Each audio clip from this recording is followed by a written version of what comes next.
nous donnons un gigantesque consentement à un système, même si nous n'y sommes pas favorables. En fait, chacun de nous a une responsabilité individuelle et collective, que quand j'agis, je ne me rends pas compte en fait à quel point ma petite action peut avoir un impact sur l'ensemble. Si vous voulez un monde meilleur, c'est pas le monde qui va changer, c'est en changeant vous-même, en apprenant à vous aimer, vous respecter, à savoir ce que vous voulez dans votre vie. On est dans un monde inversé où, pour être dans la légalité, vous êtes obligé d'être un criminel. Je suis désolé de le dire comme ça, mais quand vous êtes obligé de polluer, donc de détruire le vivant, détruire le vivant, ça veut dire détruire également en bout de course d'autres êtres humains. Oui, effectivement, c'est les grosses industries qui sont les plus grosses pollueuses, mais ces industries, qui sont les acheteurs finaux? C'est nous, les consommateurs.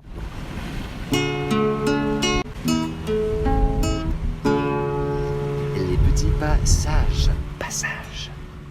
Bonjour à tous, bienvenue sur la chaîne des petits passages, ravi de vous retrouver pour cette nouvelle vidéo. Aujourd'hui, je vais vous parler d'une notion que j'appelle la dilution de la responsabilité. On voit ça dans un instant. La méthode simple pour créer un autre monde, c'est également une conférence que je vous propose au gré de mes déplacements. Toutes les infos sont en description. Pour bénéficier de l'ensemble de mon message, restez bien jusqu'à la fin de la vidéo et si elle vous aura semblé pertinente, merci de la partager, de la commenter et de vous abonner à la chaîne. Semons des graines ensemble. Passage. Le système, pour fonctionner, a besoin de notre consentement parce que, comme tout un chacun dans l'univers, eh bien, nous sommes régis par des lois universelles, des lois divines, qui font que, eh bien, il y a des principes qu'on doit respecter et ce consentement doit nous être demandé. Et il nous est demandé d'une façon très biaisée et nous le donnons d'une façon très inconsciente, ça fait donc double biais. Alors, tout ça est possible grâce à toute une ingénierie sociale qui s'est mise en place depuis des siècles. Donc je vous mets les vidéos relatives que j'avais déjà faites, que je vous invite à vraiment vivement à aller regarder pour comprendre en fait. Et le consentement, en fait, il faut vraiment être conscient que c'est le message qu'on donne. C'est-à-dire que si je pense non, si je dis non, je ne suis pas d'accord, mais que j'agis oui, eh bien le message que je donne, c'est que je suis d'accord. Donc l'exemple le plus typique, c'est par exemple, demandez autour de vous les gens qui sont opposés à ce que l'argent liquide soit supprimé. La plupart des gens à qui vous allez demander ne souhaitent pas que l'argent liquide soit supprimé. Vous demandez à ces mêmes gens comment ils payent leurs achats et ils vous répondent en carte bleue. Donc là, c'est un exemple typique. Le message que nous donnons quand nous payons en carte bleue, c'est « je suis d'accord que l'argent liquide soit supprimé ». C'est également au travail. Les employés qui sont mécontents de leurs conditions de travail rouspètent entre eux au café. Quand le chef est là, tout va mieux et quand il y a une réunion, tout va bien. On n'est pas content de ses conditions de travail, mais au final, on fait le travail et donc le message qui est donné, c'est: il y a pas de souci parce que le chef, il s'en fiche complètement de savoir que vous êtes en pré-burnout, que vous bourrez la gueule en rentrant chez vous, que vous pleurez tout le long du trajet, voilà, ça, il en a rien à faire. Le message, c'est: il y a pas de souci, le travail est fait. Donc il faut vraiment être conscient du message qu'on donne. Et en fait, le monde est la somme des individus qui le composent. Donc si chacun d'entre nous est bancal, le monde sera bancal. Et c'est un petit peu ce qui se passe en ce moment, parce qu'on est dans un monde qui n'a ni queue ni tête, mais parce que nous avons appris à fonctionner dans ce monde-là, et nos actions, elles-mêmes, bien souvent, n'ont ni queue ni tête, et nous obéissons, nous acceptons des situations qui elles-mêmes n'ont ni queue ni tête, parce que par habitude, par conformisme, par peur de l'autorité. Et en fait, tout ça fait que eh bien, nous donnons un gigantesque consentement à un système, même si nous n'y sommes pas favorables. Donc, il y a cette notion de responsabilité conjointe. En fait, chacun de nous a une responsabilité individuelle et collective. Mais justement, en fait, l'enjeu, c'est que quand j'agis, je ne me rends pas compte, en fait, à quel point ma petite action peut avoir un impact sur l'ensemble, parce qu'elle semble complètement dérisoire. Un individu sur 70 millions de Français, par exemple, ou que sur 8 milliards d'êtres humains, c'est rien du tout. Mais en fait, que nenni, parce que je vous ai déjà dit à maintes reprises que nos pensées, nos paroles et nos actions sont des énergies et qu'elles ont donc un impact sur l'invisible, sur l'univers, et donc sur l'ensemble de l'humanité, et même sur la planète elle-même, et sur le vivant en général. Et donc, eh bien, nous préférons nous réfugier derrière des «j'ai pas le choix», de porter la cause de nos problèmes à l'extérieur de nous, et de ne pas forcément nous remettre en question. C'est pour ça qu'à longueur de vidéo, je vous invite à aller voir à l'intérieur de vous ce qui se passe, contacter votre intérieur, votre inconscient, et éviter de céder à toutes ces occasions de divertir votre attention vers l'extérieur de vous, parce que les sollicitations sont incalculables, et plus vous êtes dans un milieu urbain, plus ces situations sont nombreuses.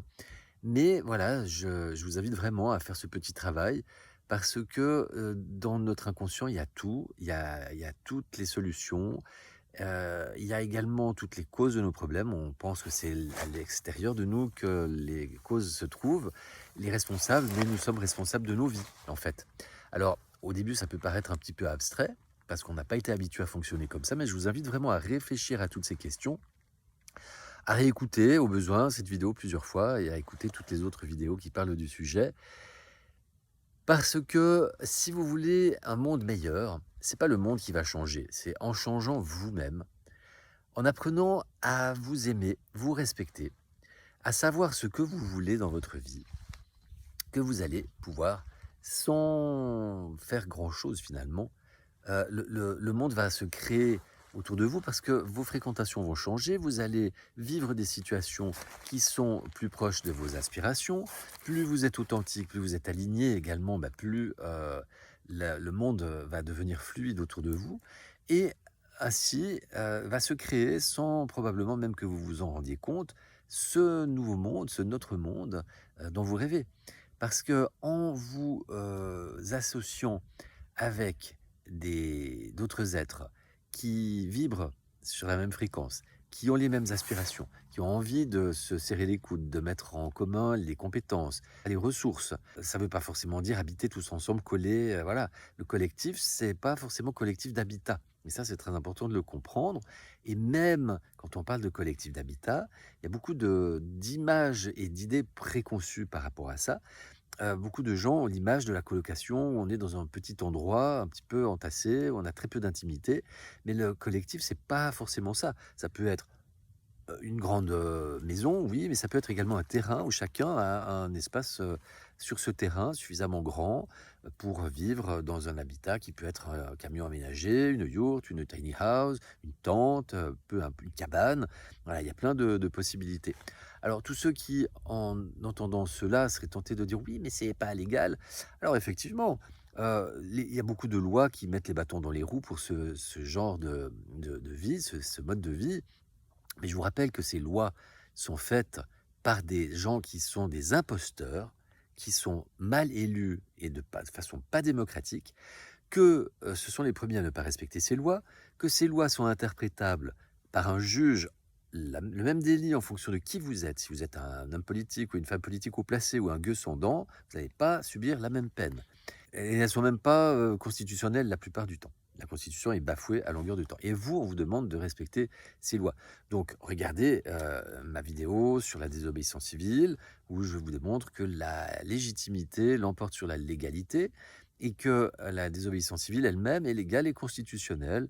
Voilà, je vous laisserai aller regarder la démonstration, parce qu'on est dans un monde inversé où, pour être dans la légalité, vous êtes obligé d'être un criminel. Je suis désolé de le dire comme ça, mais quand vous êtes obligé de polluer, donc de détruire le vivant, détruire le vivant, ça veut dire détruire également en bout de course d'autres êtres humains.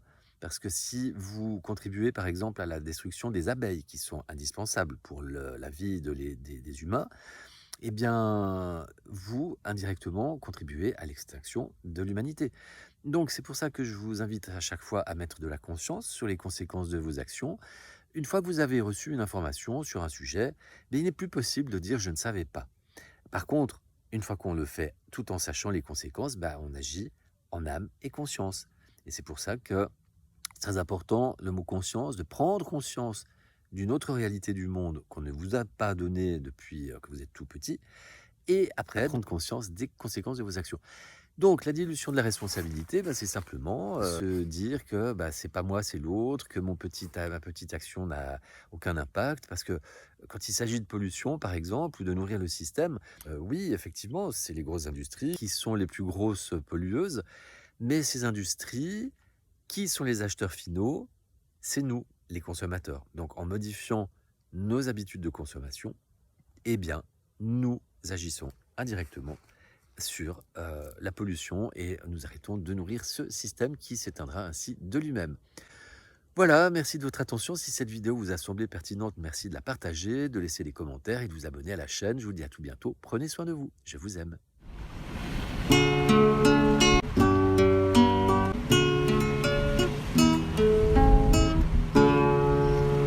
petits passages.